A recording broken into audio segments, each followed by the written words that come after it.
Good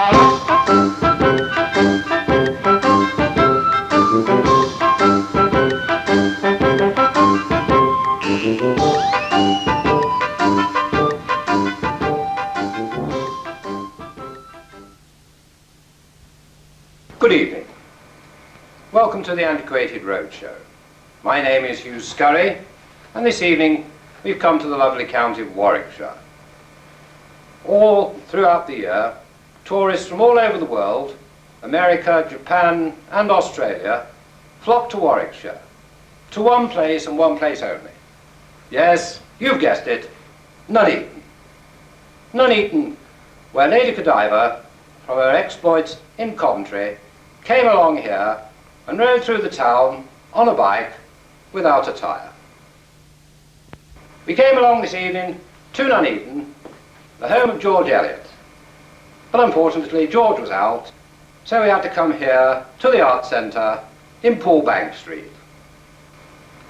Throughout the day we have had literally hundreds of calls of people inquiring what's on at the cinema downstairs. But believe it or not, we have in fact had one or two inquiries about this evening's show. One dear old lady rang up and said, would I be interested in seeing her teddy bear? I told her to come along, and when she did, there she was with husband Edward, stark naked. I thought, sorry old girl, can't have that here.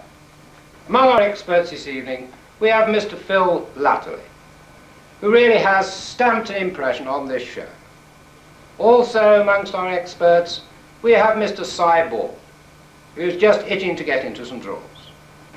And another of our experts is the one and only Mr. Toby Jugg, a man of many faces who can't wait to handle your collectibles. So, without more ado, let us go around the room now and have a look at some of the lovely items that have been brought along here today.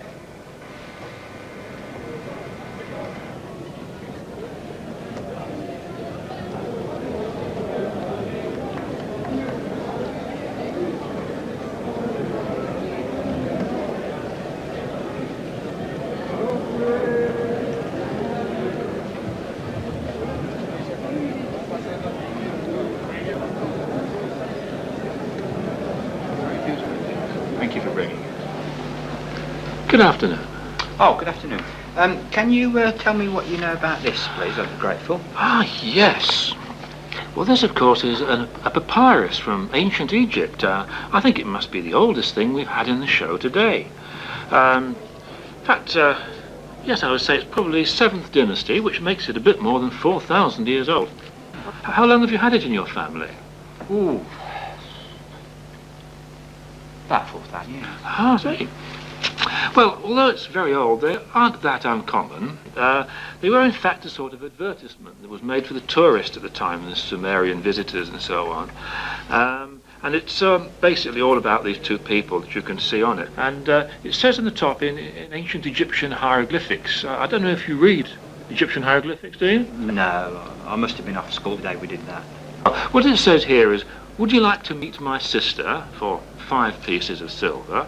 Up here it's a trip round the pyramids on the camel for 2 pieces of silver, and this one is a go on the donkey, just 1 piece of silver. I imagine you'd like to know how much it's worth. No, not really. Well, most people do really want to know. No, don't really. There's no charge. No, it's all right. No. Just for insurance, No, sir. don't want to know, no. Well, it's my job, you know. No, I don't want to know, thank you. Well, let me have a guess. No, will you? no, forget it. No.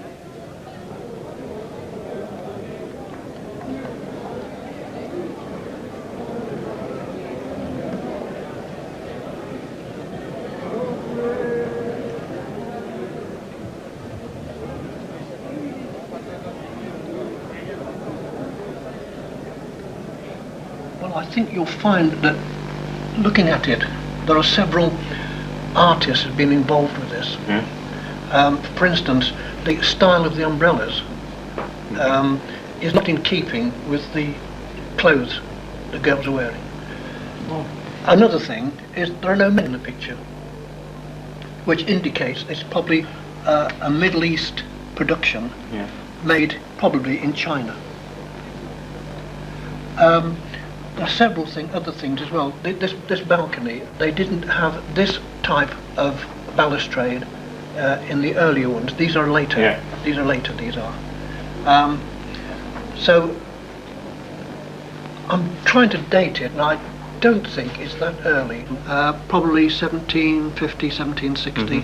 Had it in the family for a while. Yeah. Who did it belong to first? Well, it's my mother-in-law's actually, and we left it in the will. Yes. An interesting point about this is that, as I said, it was designed in Persia but made in China. Yeah. The reason for saying that is that I couldn't, when I looked at it earlier on, I couldn't find a fault in it. Now, the Persians, when they made a thing like this, a rug or whatever, they put a fault in it purposely, hidden of course, because their religion says that no one makes things perfect, no human, only God makes things perfect.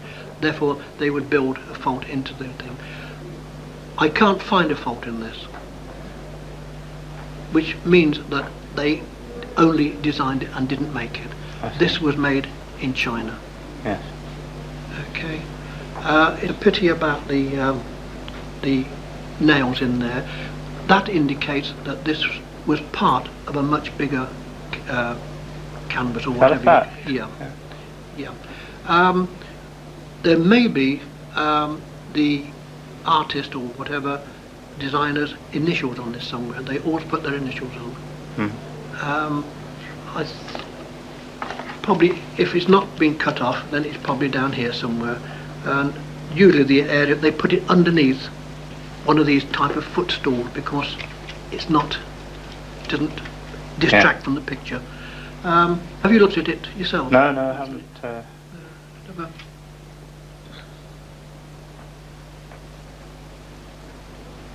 Yes, there is one. There is some initials there. It's Mustafa Farouk Ismail. If you look closely down here under this chair, you can see his initials. Oh yeah. MFI. MFI.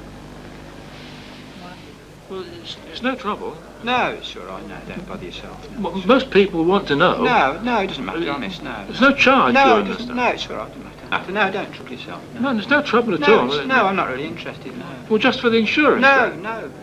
Well, let me have a No, guess. no, how I much don't it's want. worth.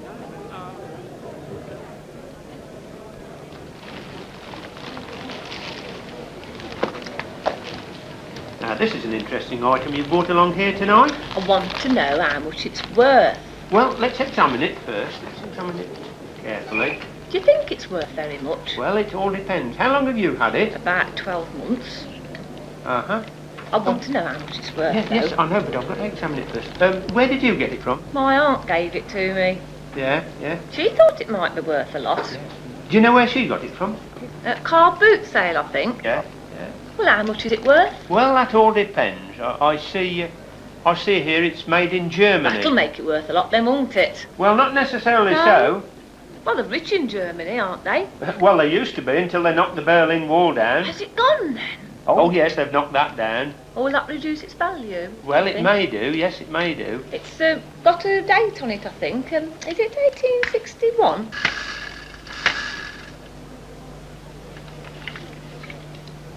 Yes, there is a date there, but not 1861.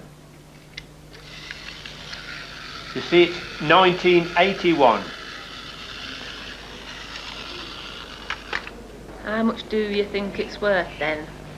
4, maybe 5. 1,000? No, pounds.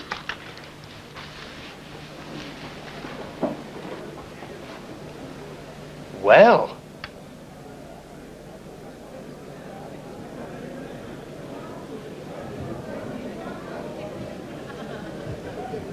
There's no trouble at No, all. it's all right. No, it doesn't matter. I'm paid to do it. No, it doesn't matter. No, I'm not really interested. No, thank Well, you. just for insurance. No, maybe. no, forget it. Ah. No, thank you. No. Well, let me have a guess No, I anyway. don't want to know. For the insurance. No, then. no. Well, let me have a No, guess. no, how much I it's don't worth. want to know.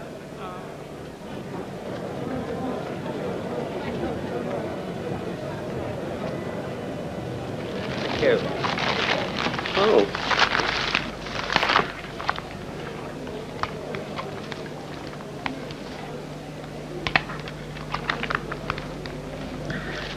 This is interesting. I haven't seen one of these in the show for some considerable time. This seems to be in a very good condition for its age. Do you know anything about it? No, not really. Well, it is a pistol that's made by the famous gunsmiths, Flint and Lock, in the 16th century. It was commonly used by the highwaymen. That's right. Who used to roam the west country of England. There was usually a pair of these guns. Is this the only one? That's in the your only one. possession? Do you know how it works? No, I never tried. Well, it works on a 3-lock system where you pull the one back onto the safety lock. You then put the powder in the pan. You close the pan to protect it from the weather, and you put it on the final cock. Have you ever fired it? No. Away from port. And that's it for another week from the Antiquated Roadshow.